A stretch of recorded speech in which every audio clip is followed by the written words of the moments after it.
Let's take a look at the 8 online businesses below $250,000 for sale that Empire Flippers has sent us on December 11th, 2025.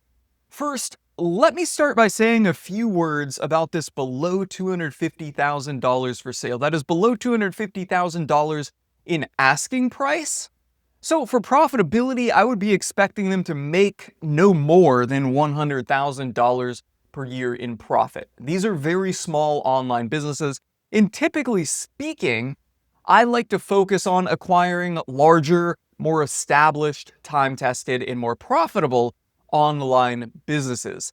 But let me know if you agree with me on this. When it comes to online businesses, I am more open to acquiring smaller online businesses than I am offline businesses. So I have acquired both online businesses and offline businesses. But when it comes to the online businesses, and again, let me know if you agree with me and kind of share the same thought, I am open to acquiring and have acquired smaller ones because there's a lot more upside potential, or there's a lot higher scale, which leads to much more upside potential very quickly. Now, that's not to say that these businesses being smaller without risk, they are absolutely very, very risky. And in many cases, or how should I say this otherwise, but typically, they are still much more risky than the larger online businesses, but you can find some really good gems, some that may be unloved or poorly managed or not really focused on by the seller, but still has that right audience offer fit that with a little bit of effort and refinement and maybe some savvy marketing skills, you can really get them to take off quickly, and subsequently, because they're all online, they can scale very fast without much capital expenditure, if any at all. Compare that to offline businesses, right? When you buy a small offline business, they typically require much more owner involvement to get things happen. With the online businesses, they all live in the cloud, so you don't have to show up to work anywhere, you don't have to show up at your customer's location and perform services. It all happens in the cloud. You've got access to talent worldwide. The orders may self-fulfill if it's a digital product or SaaS. And, well, you can just ramp things up without having to actually invest capital in the business or more labor, either through yourself or through hiring more people. So yeah, for that reason, I do have an interest in also acquiring smaller ones that really kind of have a good flame burning, right? They've got a good product, and they've really proven that audience offer fit and could be grown. But that said, you do have to filter through a lot of junk at this size too. But again, well, maybe not again, as I haven't said it, you do have to filter through junk at any size business too. So, yeah, that is just my quick take or my 2 cents on this below $250,000 for sale here. Let's see if there are any opportunities in these businesses. First one, and again, I'm going to share my thought or opinion here based on the details.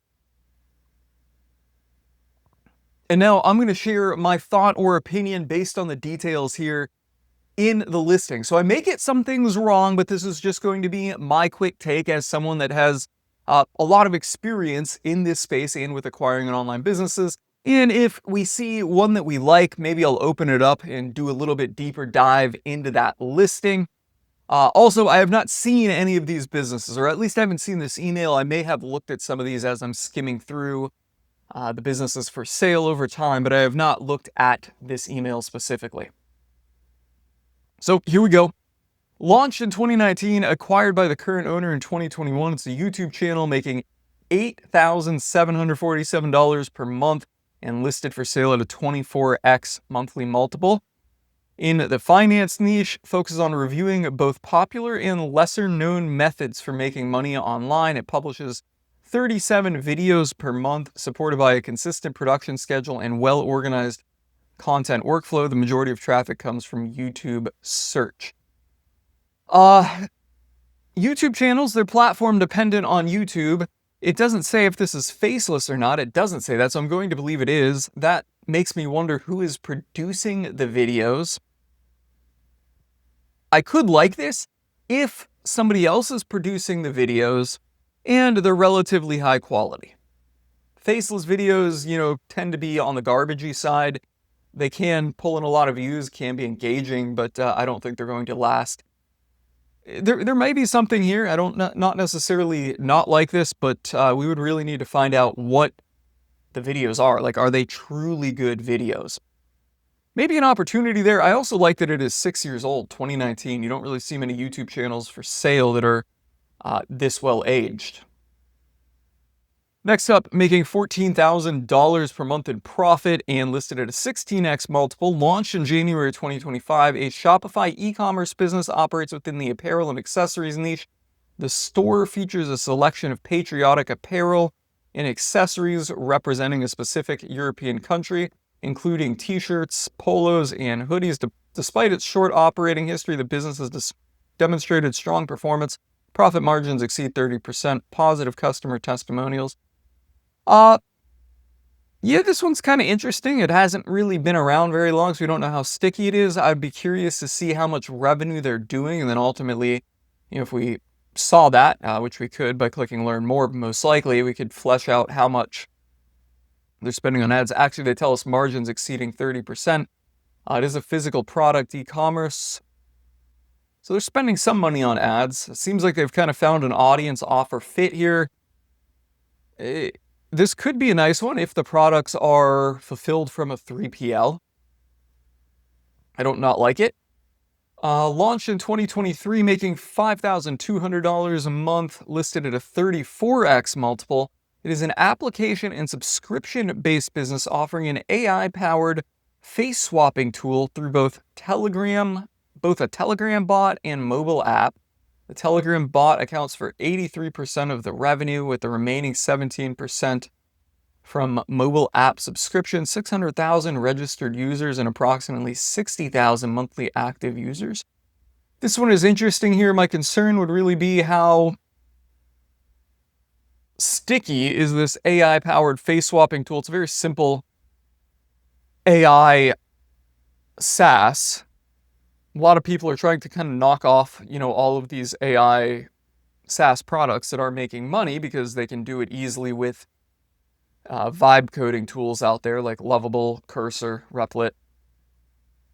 It's an interesting one. I also don't not like that one.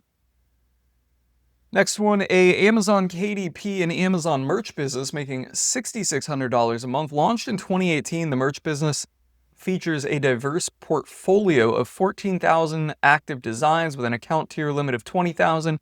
Over the past 3 years, the business has remained fairly stable with only a slight decline in performance. In 2024 compared to 2023, the seller has independently created all designs, ensuring originality and consistency across the catalog. Okay, so Amazon merch is like Amazon's print on demand. KDP is Kindle digital products. Those are going to be like ebooks. The fact that there are 14,000 designs and the seller has created all of them independently. Independently, maybe that's not meaning themselves. I don't think that it could be, but they're most likely outsourcing the designs in some way. Most likely outsourcing the designs. KDP for merch fulfills it. I don't know what the KDP thing is about, but if they're saying designs, maybe these are more like some type of planner or something like that, and they get printed. This is an interesting one here. I also don't not like this one, and I gotta say, I don't think I've gotten this far into one of these small online business listing reviews and said so much. I don't not like this one. I also don't really love it. Launched in 2023, this service business operates within the real estate sector in Canada, offering a unique platform for realtors, brokerages, and developers to share important updates like new listings, open houses, price reductions, with thousands of other residential and commercial realtors targeted through email blasts. A few positives include strong organic growth with no money spent on marketing, a 37.11% return customer rate since launching, 44% rate in July, large email lists, making $3,999 a month. It can be yours at a 32x multiple. I also don't not like that one. Launched in 2018 and making $5,900 a month. Listed for sale at $131,000, a UK-based drop shipping business sells premium bedding product and is built around organic traffic and efficiency. Key strengths include exceptional net profit margins at 52% and a 29% return customer rate, high rankings for competitive keywords, and organic sales with no paid advertising. This seems pretty good. I kind of like this one. It's aged, they've got high margin, and they've got no paid advertising, and it's drop shipping, and it's 22x multiple. Seeing the trend of the revenue here would certainly be a very, telling sign of what the business or how the business is doing. I think that would be important. The 22x valuation multiple is low considering everything else I see in here. At least that's my opinion. If the revenue is stable, I kind of like it, or it could be in a substantial decline, then I don't like it so much. Finally, our last two, an Amazon FBA business that sells specific footwear across the EU and US. It's making $1,488 per month, listed at a 14x multiple. Not a big fan of Amazon FBA businesses because you're entirely platform dependent on Amazon. So, they can squeeze you in multiple ways, either by simply starting another product and competing with you if they see you're doing well, giving placement to paid advertisers for competing products, squeezing you on the cost of fulfillment and your cost of sales. Not a big fan of Amazon FBA businesses, so I don't like that one. Launched in 2023, a YouTube and affiliate business, making $2,500 per month in profit and listed at a 26x multiple. Provides content focused on promotions, discount, and special offers. The business is supported by a secondary website with enhanced visibility and user engagement. Notable strengths include search-driven traffic. I'm not interested in this because it is in the deals niche with coupons, discounts. I don't really feel like you have a very robust business there. You're just kind of pumping out gimmicky offers in some way to get people to claim them. That is my take. Maybe I'm entirely wrong on this one. So on that note, that is 8 of them. 2 of them I really don't like. What do we got that I do like? We got the YouTube channel. We got the patriotic apparel. We got this subscription SaaS with this 2018 KDP business here. And we've got the real estate platform. We've got the UK-based drop shipping business, which sells a premium bedding product. All 6 of them I kind of like. I really wasn't expecting this, and I don't think I've liked that many small ones here in these emails that Empire Flippers sent out. So which one do you like? Before we open one up here and I take a closer look at it, let me know which one of these you like in the comments below. Which one would you be most interested in as an acquirer based on the limited details we have here? I think I'm kind of interested in either this e-commerce one here simply because of how much profitability it is making. This is the most profitable one in the bunch. Or the other betting one here. Let's just go with the betting one because it was launched in 2018. If this business has been stable since then, I think this would be a really good buy. Some of these other ones here could be a really good buy. Now, one thing I have to say is with all of these, one of the things that really matters is what the product is. Like, is it truly a value-add product? The coupon business, where is that? Right here. I don't feel like that's really a value-add product, at least not in my eyes. So I really would not be interested in acquiring that business. I like businesses that have a good product and high scale. Let's open this one up here and see what we get with it here. We'll get some more details. Let me use my little annotation tool. It's working. Okay. All right, so we can see the monthly profit and revenue trend. It is in a slight decline. We'll come back to that in a second because I have to close out of my annotation tool. It was launched in 2018. Key strengths include exceptional profit margins. Seller spends 4 hours per week on operations, including order checks. Oh, checking on orders. I was like, why are they ordering checks every week? Blog updates, pricing reviews, monitor rankings. Fulfillment is managed by a single supplier in China who sources products on demand directly from the manufacturer and keeps limited stock of top-selling variants. The arrangement has been in place for over a year. The supplier is expected to continue post-sale.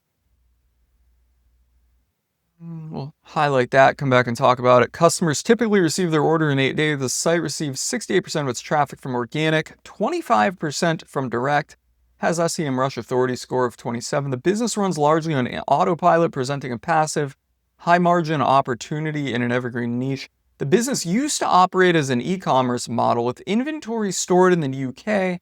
The seller switched to drop shipping in early 2024. Further details can be provided upon request. Okay, so I'm curious if the business maybe used to be a lot larger. The business is not registered for VAT as it's below the 90K revenue threshold. I don't know much about this. The seller holds a small amount of inventory in custom gift boxes at his home in England. Okay. All right. And well, here is the revenue and profitability trend here. So the business is declining. It's declined fairly substantially, I would say, in the last, what is this, 3 years, January 2022, 4 years almost in January 2024, making an average profit back here of a little over $16,000 per month, to where this most recent month is averaging, say, what, $3,000? That's like a 70% drop in profitability over the last 3 years. Site traffic has increased. That's very odd. I don't know what's going on with this. And let's talk about some of these key details. They say the seller spends 4 hours per week on operations. Maybe. I'm always skeptical of these things. You got to kind of look at the business and see what's going on. It's not uncommon for this business model to run with very low hours input from the seller. But at the same time, there can be some businesses where the seller is doing a lot of things and trying a lot of things, but it's not actually working and it's not growing. So then they just say, well, we only spend a couple hours a week in the business, and they don't tell you the full picture. Got to flush that out if you're interested in acquiring it. Supplier is expected to continue post-sale. This one here, I find it interesting that they put that in the listing, but maybe I'm reading too far into it, because there may be other suppliers in China. There likely are. You'd want to make sure that you do have backup suppliers or alternate suppliers for the product if you acquire this business, because you don't want to be reliant on one supplier entirely. And then where it says the site receives 68% of its traffic from organic search and 25% from direct. The fact that it has direct traffic is nice. That means people are coming directly to the brand and the website, seeking it out themselves. And 68% of its traffic, the remainder of it basically, coming from organic, means that they're not spending any money on ads. And finally, we'll talk about the business is not registered for VAT as it's below the 90,000 revenue threshold. How much revenue is it doing? 11,533. So it's doing a little bit more than 90,000 if you multiply that by 12. I don't know what that is all about. But you'd certainly want to flush out how this would impact your financials going forward. And then, the seller holds a small amount of inventory in custom gift boxes at his home in England. Okay, so there is a little bit of inventory involved. If I were going to acquire a small business like this and I don't want to deal with the inventory, I would want to figure out how much this is contributing to profitability and adjust my forecast of profitability and subsequently the valuation of the business going forward, such that this is not accounted for in that number. So ultimately adjusting the revenue and profitability numbers downward, because as the acquirer, I don't want to hold inventory. And I was told right up here in line 1 that it is a drop shipping business. I'm also not in England to send them out. If I were in England where the customers were, I'd be more inclined to hold the inventory and send something out or get it to a 3PL or something like that. But yeah. So the business does have a product market fit, but they are declining in sales here. I don't know if this is just because of organic traffic or not, right? Is this just a decline in organic traffic? The bull case for this business here is that you start running ads, right? Like you've got a product that people want. You've got a customer base that has shown they're happy with the product and comes back and buys the product. You've got some reviews out there, right? So you've got a little flame burning here. The bull case for acquiring this is that the product is good and you can start running ads and quickly, acquire customers with more ads. That is really it. But the big risks are, well, A, you're declining in traffic and revenue. You've got this inventory thing to sort out, and you got to make sure that this supplier is not the only supplier that you are running on.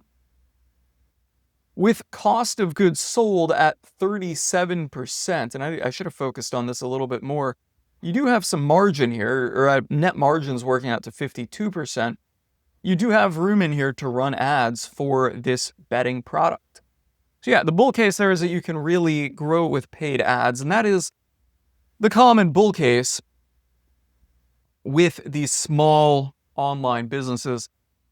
What do I think this business is worth here? Well, my approach is assigning a valuation multiple to the business unit and then multiplying that out over the forecasted profitability, the profitability that you will actually have when you acquire the business. And as I've already expressed in this case, I would discount the profitability certainly by the amount of inventory that is being sold through this business, or the amount of sales that are coming through inventory that is held by the seller of this business. So let's just kind of talk about that a bit more here. Valuation multiple at 22x. Well, you're getting a kind of proven product market fit business that is making sales but declining in revenue. I think the 22x multiple on the business unit as a whole is realistic. Let's just look at the financials here and say that if we bought the business, how much is it going to decline in profitability going forward here? Right? Like what would we be expected to bring home as the buyer? And if we look at it, we can see the profitability trend line here is right at a little above, what is this?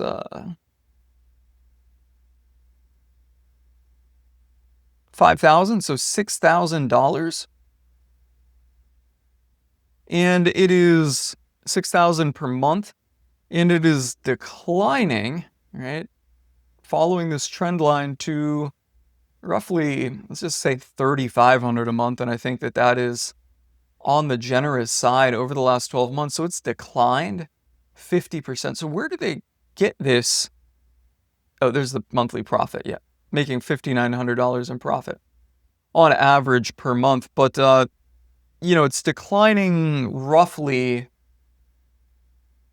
what is it, 6,035. So let's just be generous here and say it's declining 40% in profit.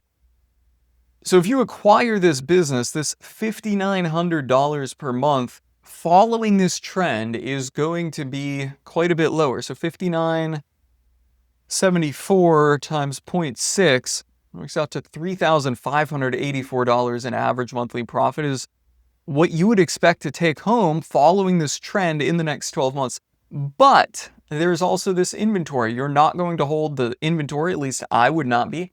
So that's not going to be selling. So we don't know how much that is, but let's just say that is contributing 20% to the profitability here and reduce it. Now you would expect this business to put $2,800 per month in your profit, in your pocket of profit back in your profit, of profit back in your pocket each month. That's a tongue twister. Multiply that by the 22x valuation multiple. And then you can see, considering the decline in profitability that we're forecasting here and an adjustment for not holding that inventory, A fair valuation, in my opinion, of this business would be closer to that $63,000 mark, which is less than half of the listing price. Yeah. What is your take on the valuation? Do you think that this $131,000 is a realistic valuation or a fair valuation to pay to acquire the business? Let me know in the comments, or do you lean more with my take on the valuation, coming from my perspective as an acquirer, that a fair valuation of this business would be close to $63,000? Let me know in the comments. And guys, on that note, if you found this video helpful or insightful, you know the drill. Smash that like button to help me out in the YouTube algorithm. Click the subscribe button so that you get more of my deal analysis and insight into acquiring online businesses. I am calling it a wrap and signing off.